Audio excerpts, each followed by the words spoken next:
At TEDTalks goes way back. I started at TEDTalks when I was 14. Basically, so I've got a stutter, and in school I got a lot of stick for my stutter, so I got bullied for it, and it got to the point where I was suicidal, and I couldn't. What's the word? I didn't want to be bullied anymore, and I just wanted like all this pain to stop. So it got to a point where I was suicidal, and then one day I realised that suicide probably wasn't the best way to battle this, and I started doing silly things in school instead so that I could be laughed with and not laughed at. And then this is when everything went downhill, and before I knew it, I was on my 5th school exclusion.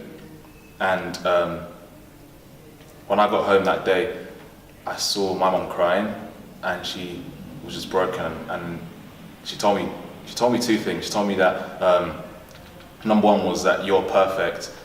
I don't care what anybody else says, you're perfect.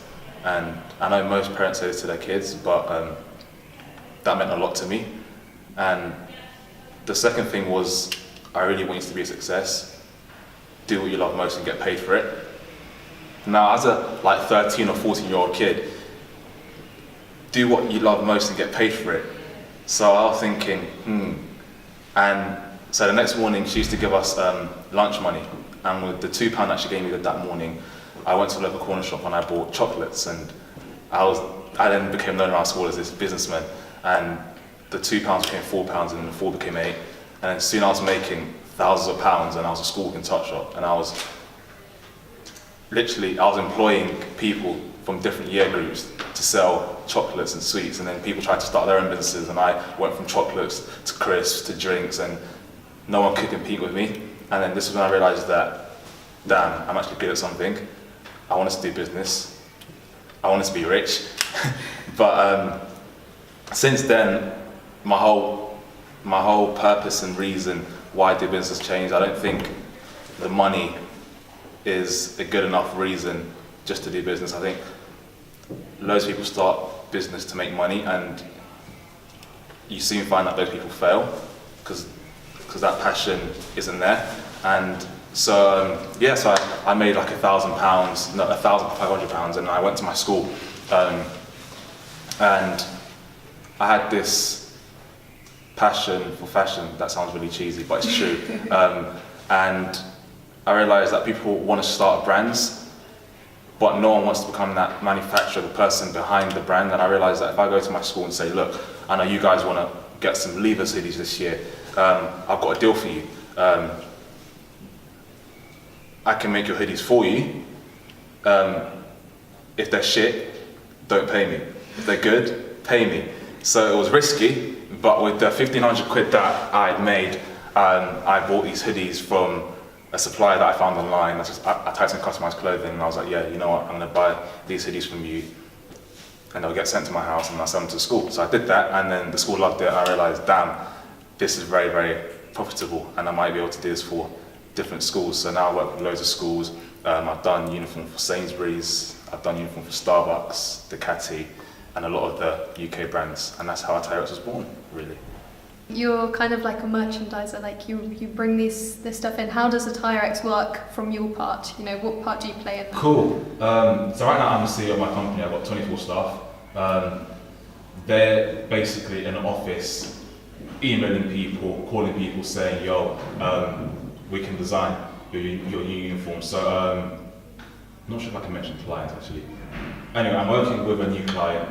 It's one of UK's biggest companies. I can't say the name, but they want a different style of uniform. They've been having short sleeve t-shirts, and they want long sleeve t-shirts. They're changing the whole logo up and everything. So my team is basically designing a new logo for them and a new uniform for them, and then it goes from a design onto an actual garment, and then straight into these shops that the staff wear the uniform. Yeah. Wow. Gosh, so you showed that you had this kind of entrepreneurial spirit from a young age.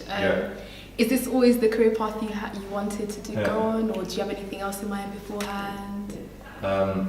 I guess loads of boys want to be footballers, but you soon realise that not everyone's Thierry Henry, and I sucked at football. And apart from that, I don't think even right now, if you ask me what do I want to do when I grow up, I probably don't know. I don't know what I want to do when I grow up. I'm just taking it as it goes, really. It is insane that you are 18 years old. Yeah. You couldn't quite get around that. 19. 19. Well, that's what made all the difference. Yeah. But like, we were reading all these things that you've done. Like, we were reading through your LinkedIn, and it is incredible. Yeah. So before the company, you kind of talked about how you had like your journey into that personally. Yeah. But from an education point of view, you just went to a normal state school. You never went to a business school. You've No. never been to. I Your don't family believe- aren't I don't some believe business. Business. Okay. This is going to get a bit heated. I don't believe that business can be taught, if that makes sense. A lot of people forcing this business lifestyle.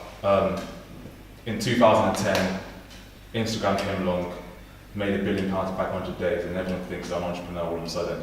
And just because entrepreneurship seems sexy, everyone thinks they're an entrepreneur now, and it's been glamorized a lot, and people don't really see the hustle that goes into being an entrepreneur. And I think there's a very fine line between being a businessman and being an entrepreneur.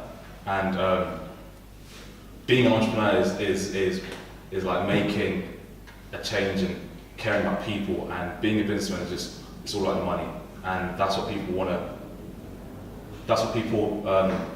want when they get into entrepreneurship. And if you get into entrepreneurship for money, then I can tell you right now, you're going to fail. And I'm a fan believer that entrepreneurship or business cannot be taught. I think it's something that you're probably born with, if that makes sense.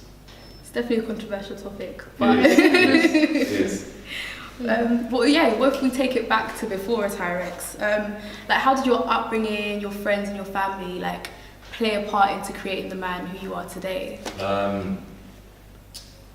I'd say, okay, not friends, but I'd say that people that used to call me names and used to beat me up in school, I think they played a very big part in who I am today. Because if I didn't go through that, I don't think I would have stopped to reevaluate myself and find out that this is who I am, and I can't change the fact that I stutter.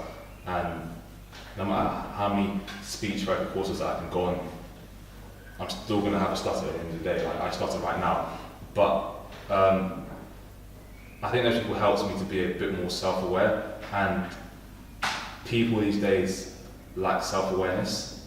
And the moment that you become self-aware, as in you know who you are, you know what you're good at, what you're bad at, you're on the path to like win. Does that make sense? And my mum played a huge role in my I wouldn't say successful.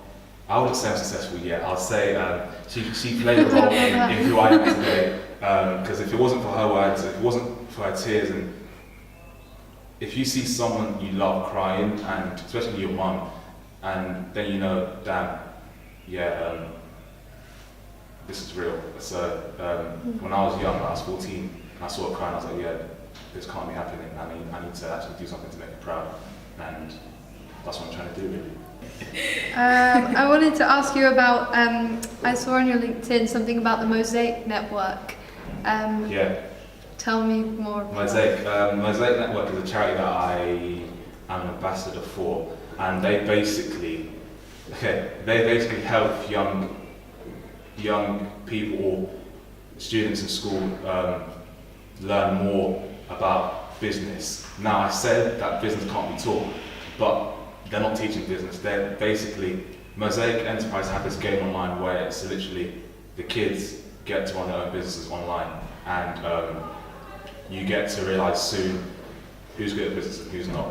And Mosaic Network have done a lot for me in what is it? I don't know what I'm trying to say here. They made me realise that I made it this far and I need to give back to this needs to be cut. You realise that I made it this far, and I need to give back to other young people. And the reason why I work with them is that I want to give back to other young people. And if I can help them start their own businesses or mentor them, then I think that I would have fulfilled my purpose. That makes sense, yeah. Does make sense. Cool. So like, yeah, your family must be very proud of you. What did they say when you first told them what you wanted to do, like in terms of AttireX? Okay, my mum, so coming from the background that I come from, African background, so I'm 19 and this year I should be going to university. So my mum still asks me, what am I going to do in university? And I'm not sure when I'm going to break it to her that I'm not going to university. But yeah, she's still expected to go to university to become an accountant or something. She still asks me, what do you want to do when you grow up? And I think, isn't this enough, or do you want me to do something else? So yeah, I hope I'm making them proud, but there's still doubts of what they expect from me. I think we're not on the same page in this current time. It's a process. Yeah. So in terms of like building AttireX, how did you go about getting investment and funding? Because that's investment. I never had investment at all. Really? Yeah, it's all raw. I want to one day. I want to say that I want to show people that with the £2 that I had, that £2 could have made £1 billion, and if that £2 can make £1 billion, then you can go from nothing to something. And I don't want, like, even if someone was to come offer me today £1 million or £10 million, I wouldn't take it. Wow. Because of that ideology that I believe that £2 can become £1 billion. That's amazing. Yeah. That is, yeah. We were going to ask you about platforms that you maybe went to, like, you know, there's kind of all these startup platforms. The difference between an entrepreneur and businessman is that businessman needs money. An entrepreneur is someone who, if you were to take away all the money, they'll probably start again from scratch and do the exact same thing. Yeah. And I reckon if you gave me £2 right now, I'll go out and do the exact same thing. And probably start a company, employ some people, move on, to do the same thing. That's what an entrepreneur is. That's amazing. That's a quote and a half. Yeah, because I remember when I had, so obviously selling sweets in school is illegal. It's not Yeah. permitted by school. So I remember I had, I think, £120 worth of chocolates, seeds. So you can imagine that was like 250. Oh wow. How did you carry this all around? Okay, I had one bag there. I had loads of guys working for me. So literally, we got raided. Oh my gosh. I think that was one of our competitors. Well, he wasn't really a competitor. He was doing a little thing. But he was very jealous that we were taking his business, so he went and told that, yeah, they've got sweets, he's got sweets, so he took everything. And I realised, you know what, fuck that, I'm going to go and buy the same chocolates and I'm going to do this again tomorrow. So, yeah, as I said, if you take away someone's money or stock, an entrepreneur is someone that can go out and just start it again and not even care. And that's exactly what I did. Oh, so like in terms of like media and getting yourself out there, how did you approach the branding side of AttireX and getting your name on the platform? I realised that with my story, a lot of people would be inspired, or a lot of people are inspired, and I tried to use myself as the brand, or I made myself a brand, and that was the driving force for the business. And I realised that instead of trying to blend in and try to be this corporate person, I realised that a lot many people out there are young, black, and they stutter and have business. So when I went into these meetings with these white-haired men, like everyone would remember, yeah, Solomon Ian-Sangala, that bloke who's very, very passionate about clothing. And I remember the first meeting I went into, I'm not going to say the company, but I went to the meeting and I was 14 with my partner who is 21, and we went in and I was so passionate, I had no idea about numbers. I was like, look, we can design this for you, we can sell this to you, this is how much it's going to cost you, do you want to buy it, yes or no? And I realised that that's not how business works, and my experience in business is what has helped me become memorable to other people and basically make a platform, and I find that loads of people want to work with me just because of my story, and that's how I've managed to get a lot of the contracts that I have, because people want to know who I am more than they want to know about the business. It's all about the story. Yeah, that's really interesting. Yeah. That's not how it works often. Yeah. People want to buy the product. So you're Yeah. saying, because you obviously are passionate about fashion now, but Yeah. that growing up, that wasn't, like, you never mentioned that as part of being something that you really wanted to do. Like, you never wanted to work in the fashion industry. Yeah, That you've. I want to be a footballer. I wanted to be a footballer. I wanted to play for Tottenham. But yeah, I don't know what I want to do when I grow up. But I think a lot of people who want to start businesses need to realise that people connect more with a story. Yeah, it's really all about story, really. And if you can get your story out there, then a lot of people will connect with you and they'll remember you. And that's how I think I've managed to take IanSangala from where it was to where it is now. It's really true. It's interesting how you say you still don't know what you want to be when you grow up, because in some people's eyes they'll think, oh wow, you've done this, you've made it, and yeah, I haven't made it, but there's a long way, there's still a lot to do, and yeah, I don't know what I'm going to do. I just take every day as it goes, really. Maybe I might start another business one day, I might go into tech, not hinting anything, but I might go into tech. Yeah, I'm starting tech company very soon. So yeah, you said about your girlfriend helping you write your speech for TED Talks. With the publicity that came from TED Talks and publishing in the Huffington Post, did any of this affect like your friendships? I get a lot of stick from my male friends that I haven't got a lot of time for them anymore because I'm spending time with her, and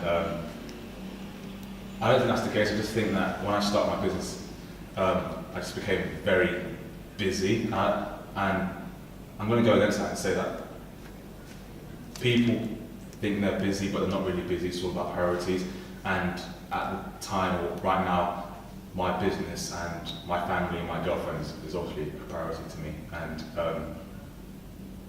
if you're not going to like that, then you can jog on, but yeah. So yeah, it did affect my relationships with my friends a bit.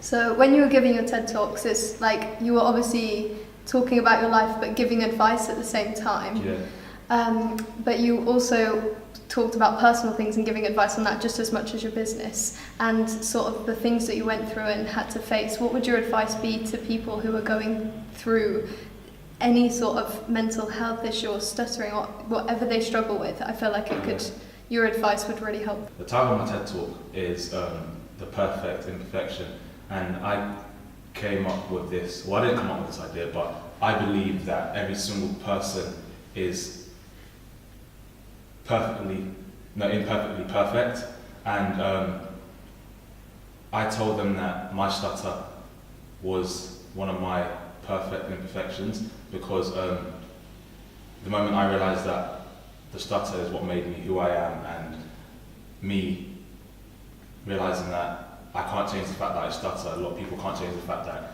they're dyslexic or they're not good at something, and the moment you realise that you're not good at something, then you can focus on the stuff that you actually are good at. And I think people need to embrace the things that make them different. Like, I don't think any single human being is the same as another single human being, and everyone's different, and we've just got to embrace the things that make us different, and the moment we do that, then we're on the right path to make a change in society. And I believe that my stutter, my story is helping other people out there really chase their dreams and realise that they're perfect no matter who they are, what their sexuality is, where they come from, whether they're black or white, or their gender, and yeah. So we've seen that you're in City AM's list of top 100 young entrepreneurs, is it? Just entrepreneurs, really. Entrepreneurs in general, but you just happen to be one of the youngest on there. I think I am the youngest person on the list, yeah. Amazing. And I think I'm the only teenager on the list. And I'm one of 3 black people on the list: Jamal Edwards, Kanye King, and myself. And when I went on there, when I saw myself on the list, it was really cool, and I began to realise that people were actually seeing what I'm doing. I remember that for the last 3 or 4 years I was working in silence, and there's a quote that says, work hard in silence and let success make the noise. And that's what I've been doing for the last 3 or 4 years. No one really knew who I was. And then all of a sudden, just started getting all this media attention, City AM, Huffington Post, been on telly a few times, numerous times now. I'm getting makeup done by telly, so it's quite cool, and it's good to see that the stuff that I'm doing is actually getting noticed by people, even though that wasn't my original intention, it's just to carry on doing me. But if people are out there noticing, then that's a bonus, and hopefully I can reach more people out there as well. What did Richard Branson say to you? Richard Branson's really cool. He said, what did he say to me? I forget these things. Richard Branson said, just carry on doing what I'm doing. Although people out there may not contact me,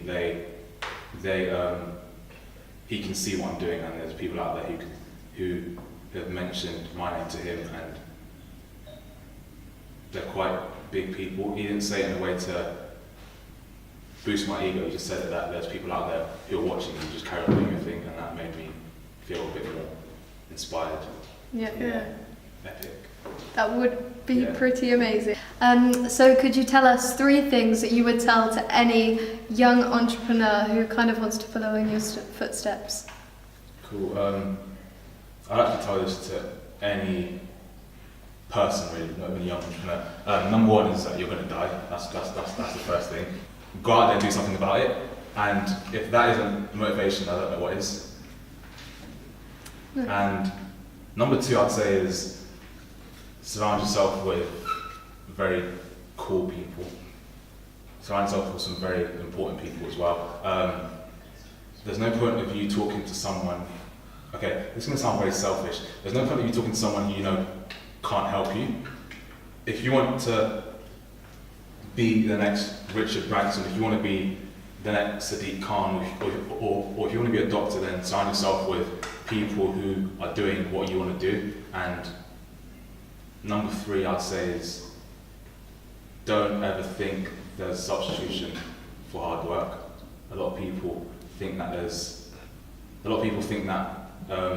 can just wake up one morning and they're success or a millionaire or they've made it, and people don't understand that hard work is the only way that they can actually win in life. And it really surprised me how many people ask me why I'm up at 3 AM in the morning, 4 or 5 AM in the morning, and I realised that these people are losers.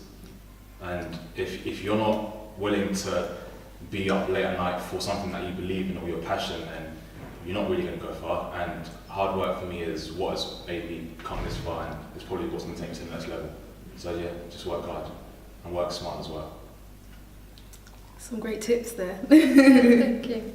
And so where can anyone find you on social media? Twitter, Instagram, LinkedIn? So Instagram at Ian-Sangala, Twitter at Ian-Sangala, Snapchat at the Ian-Sangala.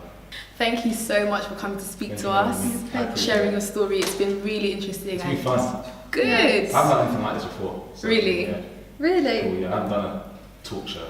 Yeah, Oh. so it's quite cool. Yeah. We feel privileged. Yes. Thank you for having me. No problem. And keep doing what you're doing and inspiring people, because there are a lot of people watching you, as Richard Branson said, and you don't know who you're inspiring today. And Be nice to everyone, because you don't know who you're going to meet and you don't know what people are going through. Exactly. It'd be nice to have you back in a couple of years as well. I feel like you have a few more stories to tell. Yes. Thank you for having me, guys. No Thank you. problem. Thanks.